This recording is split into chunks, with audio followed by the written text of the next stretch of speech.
Hi everybody, and today's story is called Honey Biscuits. Ben was cooking with his gran. "What shall we make?"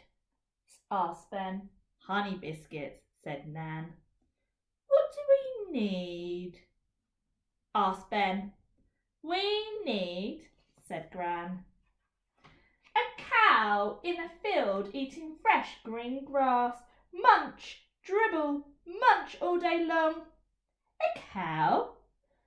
said Ben, "and grass for honey biscuits?" "Oh, yes," said Gran. "The cow turns the grass into a creamy milk. Shake the milk around and it turns into smooth yellow butter.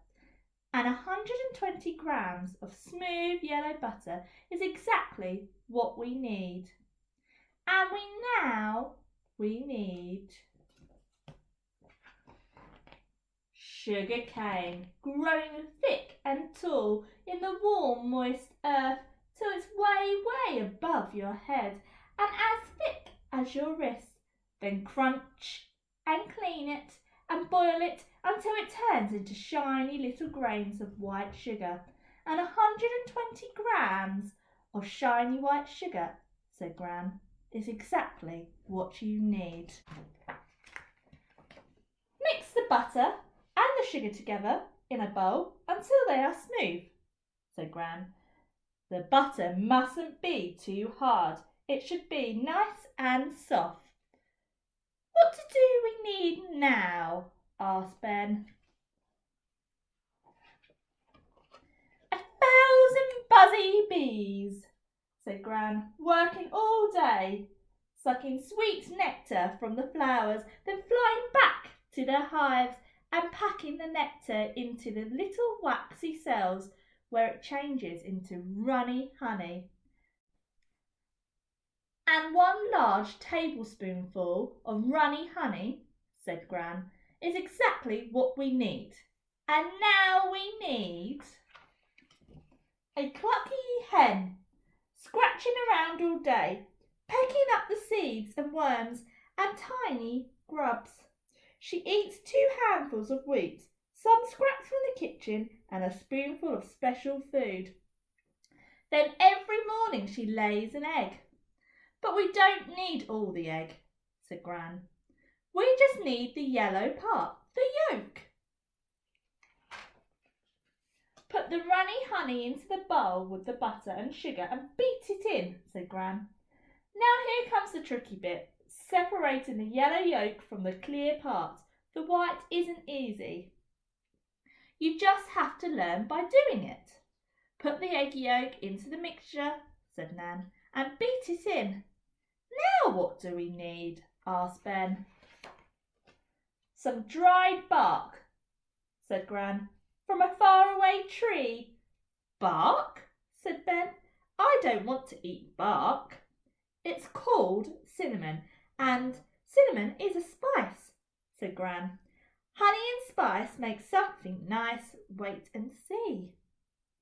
"The bark is ground up into brown powder, and that's exactly what we need," said Gran. "A level teaspoon of powdery brown cinnamon. And now we need a field of golden wheat with ears full of seeds ripening in the sun.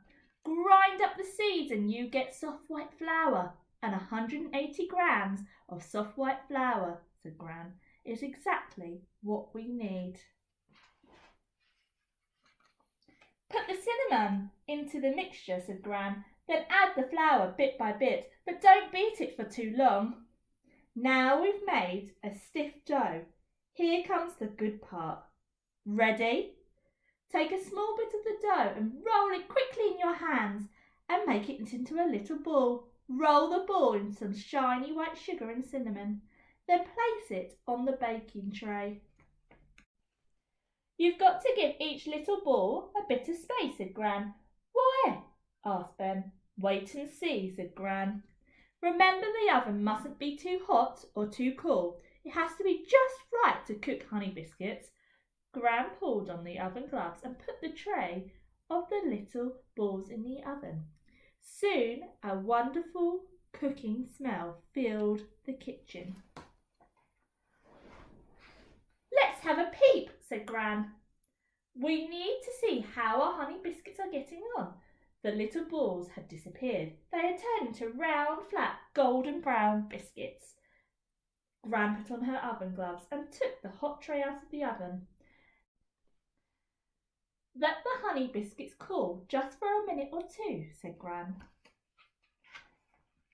"My honey biscuits," said Ben, "have needed a cow, 1,000 bees, and a hen, and a field of sugar cane, and a field of wheat, and part of a tree. And we needed the help of the fresh green grass and bright coloured flowers," said Gran. "And we needed the good earth, and the warm sun, and the rain." But Ben couldn't say anything. His mouth was too full of lovely, warm honey biscuit.